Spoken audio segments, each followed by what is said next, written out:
Puji nama Tuhan, Shalom saudaraku yang kekasih. Kita bersyukur ya saudara, hari ini Tuhan begitu baik buat saya dan saudara, sehingga kita saat ini boleh ada, kita boleh berkumpul dalam ibadah live streaming. Kita bersyukur bahwa Misbah keluarga ini boleh menjadi kekuatan untuk kita semua. Dan saat ini saudara yang hadir, saat ini mari kita mau siapkan hati kita mau berfokus kepada Tuhan. Kita mau katakan bahwa kami mau mengiringi Engkau Tuhan seumur hidup kami. Selagi kami masih hidup, kami mau melakukan yang terbaik. Terima kasih Tuhan, kami mengucap syukur.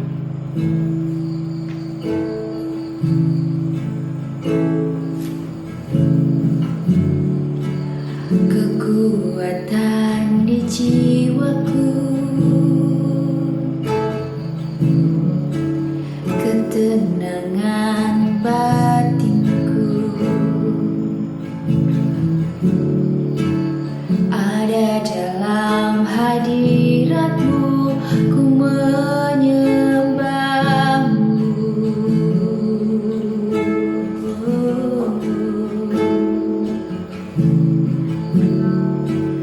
Tersungkurku di kaki-Mu, rasakan hadirat-Mu. Takkan ku melepaskan-Mu, Kau cahaya bagiku. Mengiring-Mu seumur hidupku, masuk dalam rencana-Mu Bapa.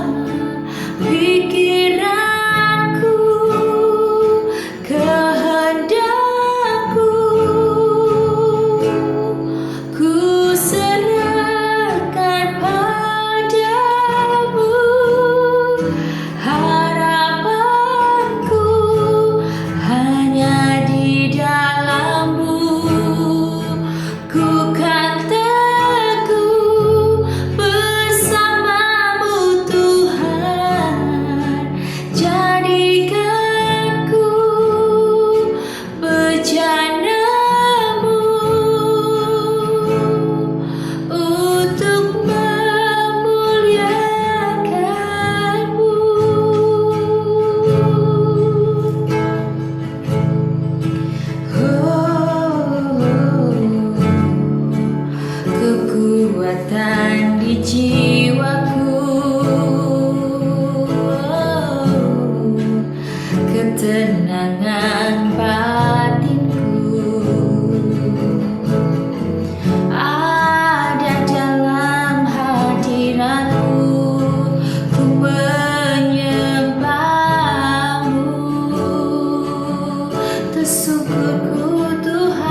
Terima kasih Tuhan, kami mau mengiringi Engkau seumur hidup kami. Selagi kami masih hidup, Tuhan, kami mau berharap penuh kepadamu. Hanya Engkau jawaban di setiap kehidupan kami, di setiap kesulitan kami, di setiap pergumulan kami Tuhan. Engkau yang jadikan kami ini bencanamu, yang Engkau pakai Tuhan, yang Engkau Tuhan utus untuk memuliakan nama-Mu saja. Ya Bapa, biarlah kami mau mengiringi Engkau selagi kami masih hidup. Kami mau sungguh-sungguh mengikuti Engkau, sebab Engkau Allah yang hidup.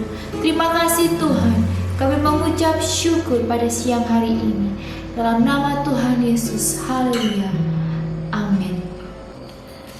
Puji Tuhan, shalom saudaraku. Kita bersyukur pada siang hari ini kita bertemu kembali. Itu suatu anugerah yang Tuhan sediakan buat saya dan saudara. Pada siang hari ini saya mau sharingkan firman Tuhan yang begitu sangat menguatkan. Di sini saya akan mengambil tema sebagai pelari tukang periuk, di mana terdapat di Yeremia 18 ayat 1 sampai ayat yang ke-6. Yeremia 18 ayat 1 sampai ayat yang ke-16 berbunyi demikian. Firman yang datang dari Tuhan kepada Yeremia bunyinya, pergilah dengan segera ke rumah tukang periuk. Di sana aku akan memperdengarkan perkataan-perkataanku kepadamu. Lalu pergilah aku ke rumah tukang periuk, dan kebetulan ia sedang bekerja dengan pelarikan. Apabila bejana yang sedang dibuatnya dari tanah liat di tangannya itu rusak, maka tukang periuk itu mengajarkannya kembali menjadi bejana lain menurut apa yang baik pada pemandangannya. Kemudian datanglah firman Tuhan kepadaku, bunyinya, masakan aku tidak dapat bertindak kepada kamu seperti tukang periuk ini, hai kaum Israel? Demikianlah firman Tuhan, sungguh seperti tanah liat di tangan tukang periuk, demikianlah kamu di tanganku, hai kaum Israel. Amin. Puji nama Tuhan. Di sini mengatakan bahwa ayat Yeremia memakai analogi sebagai tukang periuk dan tanah liat untuk menggambarkan kebebasan Allah dalam menghakimi dan memulihkan umatnya. Sekalipun Allah berjanji akan membangun dan menanam suatu bangsa, ini tidak berarti bangsa tidak dapat berpuas diri dan menjadi sombong, karena Allah bebas untuk menghakimi dosa yang tidak disesali. Saudara, di sini mengatakan bahwa Tuhan menyuruh Yeremia untuk mengunjungi rumah seorang tukang periuk dan melihat si tukang itu membentuk ulang tanah liat yang rusak dengan begitu sangat hati-hati sehingga menjadi bejana yang lain. Nabi Yeremia mengingatkan kita bahwa siapa sih tukang periuk Tukang periuk itu adalah Allah Allah adalah tukang periuk yang piawai, dan kita ini tanah liatnya. Dia berdaulat dan sanggup memakai apa yang diciptakannya untuk menghancurkan kejahatan sekaligus menciptakan keindahan di dalam kita. Allah dapat membentuk kita sekalipun kita rusak atau hancur. Dialah tukang periuk yang ulung, yang sanggup dan mau menciptakan bejana baru dan berharga dari kepingan diri kita yang hancur. Allah tidak melihat kehidupan lama kita, masa lalu kita, kesalahan kita, dosa kita, tetapi sebagaimana Allah memberikan pertolongan, Allah memungut keping-keping hidup kita yang sudah hancur dan membentuknya kembali menurut apa saudara, rancangan yang terbaik di matanya. Sekalipun hancur, kita tetap dipandang berharga. oleh sang tukang periuk agung. Siapa sang tukang periuk agung kita? Yaitu Tuhan Yesus Kristus. Dengan tangannya, pecahan dan kepingan hidup kita dapat dibentuk kembali menjadi bencana indah yang dapat dipakainya. Amin, saudara. Saudara mungkin merasa hari-hari ini saya tidak punya harapan, atau hari ini saya hancur, bahkan saya tidak mungkin diterima oleh keluarga saya atau teman-teman saya, atau dalam pekerjaan saya, atau dalam suami istri, dalam keluarga, anak-anak. Mungkin saya tidak diterima dengan baik. Tetapi saudara, di sini Tuhan menunjukkan kepada Nabi Yeremia untuk datang ke mana saudara? Melihat pekerjaan tukang periuk, ya saudara. Di situ Tuhan melihatkan bahwa hancur berkeping-keping, Tuhan masih ada buat saya dan saudara. Tuhan mau, ya saudara, mengerjakan dalam arti Tuhan mau mengampuni dosa kita. Tuhan mau menerima kita seburuk apapun saudara. Untuk itu saudara, jangan menganggap bahwa saya hidup di dunia ini tidak berarti. Lebih baik saya mati saja. Lebih baik saya bunuh diri saja. Apa gunanya saya hidup? Tetapi saudara, kalau saudara mengerti, ketika saudara dalam kandungan ibu saudara, di situ Tuhan sudah menenun saudara. Di dalam kandungan ibu, Tuhan sudah menenun saudara. Berarti kalau saudara lahir di dunia ini, ada rencana Tuhan, rencana indah, ya saudara. Manusia di dunia pasti tidak lepas dengan namanya dosa, masa lalu, kesalahan. Tetapi bagaimana kita menjalani hidup kita? Apakah kita akan berfokus kepada masa lalu dan membawanya terus-menerus sampai sekarang dan mengingat-ingat kembali? Maka itu Tuhan tidak bisa pakai saudara. Tuhan tidak bisa mengembalikan kembali kalau saudara masih mengingat masa lalu. Untuk itu, masa lalu, kesalahan, dosa adalah menjadi sebuah pelajaran. Pelajaran untuk kita apa saudara? Menjadi lebih baik, ya saudara. Adanya kesalahan, di situ kita akan menjadi pribadi yang lebih baik. Jangan bersungut, ya. Kita memang manusia, bukan manusia yang sempurna, bukan manusia suci seperti Tuhan Yesus.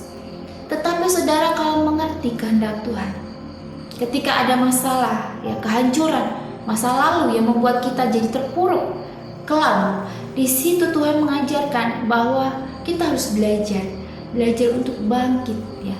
Ketika kita jatuh, kita belajar bangkit, ya. Waktu anak kecil, ya masih umur 1 tahun, ya mereka belajar, ya. Dari 6 bulan mereka belajar duduk, 7-8 bulan belajar merangkak, terus jalannya masih megang-megang gitu kan, masih megang dinding biar nggak jatuh gitu kan. Dan akhirnya di mana dia bisa lari, ya bisa jalan, terus dia bisa lari.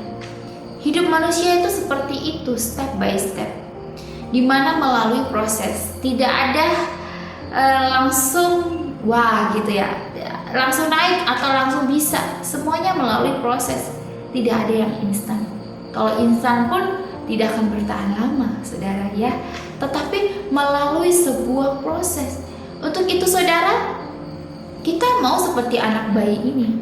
Setiap proses itu kita nikmati. Dari duduk, dari merangkak, dari berjalan, itu semuanya si bayi hanya berpikir proses, dimana dia bisa melihat orang jalan berlari-lari, dia juga pingin seperti itu. Untuk itu kita hidup juga seperti itu. Kita melihat hal-hal yang baik untuk kita tiru, ya, untuk kita bergerak maju. Jangan mengingat masa lalu. Kalau kita trauma, wah saya pernah jalan atau saya anak kecil bersepeda lagi belajar jatuh, trauma, tidak mau belajar lagi. Itu salah saudara. Saudara tidak mau pindah atau move on, ya, dari masa lalu. Saudara harus move on. ketika saudara jatuh, saudara harus belajar bangkit kembali. Ya, sama di hidup ini. Pasti dalam hidup ini tuh ada yang namanya kesulitan, ada yang namanya pergumulan. Sampai kapanpun ya kita akan mengalami pergumulan. Orang tua bergumul untuk anaknya, ya, atau kita anak-anak ya bergumul untuk apa? Untuk masa depan, ya, untuk pekerjaan besok, atau untuk mencari jodoh, ya, atau pekerjaan yang lebih baik, ya. Kita semua punya pergumulan, ya. Pasti di sekolah kita juga akan ada tes, ada ujian, ya, pergumulan juga, ya. Sama di kuliah juga kita buat skripsi atau PKL atau gimana pun itu, kita juga pasti mengalami pergumulan, kesulitan pasti, ya. Tetapi kita harus belajar bahwa setiap pergumulan, setiap permasalahan itu mendatangkan kedewasaan untuk diri saya dan saudara, ya. Untuk naik level, tingkat level, ya, pasti dibentuk, ya, untuk menjadi seorang pribadi yang dewasa dalam berpikir, ya, bukan umur. Kalau umur dewasa tapi pikirannya belum dewasa, itu belum dikatakan dewasa. Tetapi kedewasaan adalah kedewasaan dalam berpikir, dalam mengambil keputusan, dalam menyelesaikan masalah, ya saudara. Untuk itu saudara, percayakan bahwa Tuhan itu tukang periuk yang membentuk kita, ya, yang mau mengambil kita, mengangkat kita, mengampuni dosa kita, dan membawa kita kembali ke jalan yang benar. Cepat-cepatlah bertobat, sebab kita tidak tahu kedatangan Tuhan kapan, ya. Kedatangan Tuhan itu sebentar lagi, ya, tidak tahu kapan. Tetapi tugas kita apa, saudara? Berjaga-jagalah. Selagi saudara masih hidup, selagi saudara mendengarkan live streaming pada siang hari ini, saudara boleh dikuatkan, saudara boleh dimampukan, ya, saudara boleh diingatkan bahwa kita harus hidup sungguh-sungguh untuk mengiringi Tuhan, mengikuti Tuhan. Mari kita mau berdoa. Terima kasih Tuhan buat firman-Mu pada siang hari ini. Kami bersyukur bahwa tidak ada alasan lain untuk kami melakukan yang terbaik, untuk memuliakan nama-Mu setiap hari. Ajarkan kami untuk mengiring-Mu seumur hidup kami. Kami mau berharap kepada-Mu. Apapun masa lalu kami, apapun yang menjadi pergumulan kami, apapun yang menjadi dosa dan kesalahan kami, ampuni kami Tuhan. Biarlah kami mau berbalik di jalan-Mu yang benar. Kami mau menyenangkan hati Engkau. Selagi kami masih hidup, selagi masih ada kesempatan, tidak ada sesuatu yang sia-sia, bahkan tidak ada sesuatu yang terlambat. Bapa, perbuat baik adanya. Kami bersyukur pada siang hari ini. Dalam nama Tuhan Yesus. Haleluya. Amin. Puji nama Tuhan. Shalom.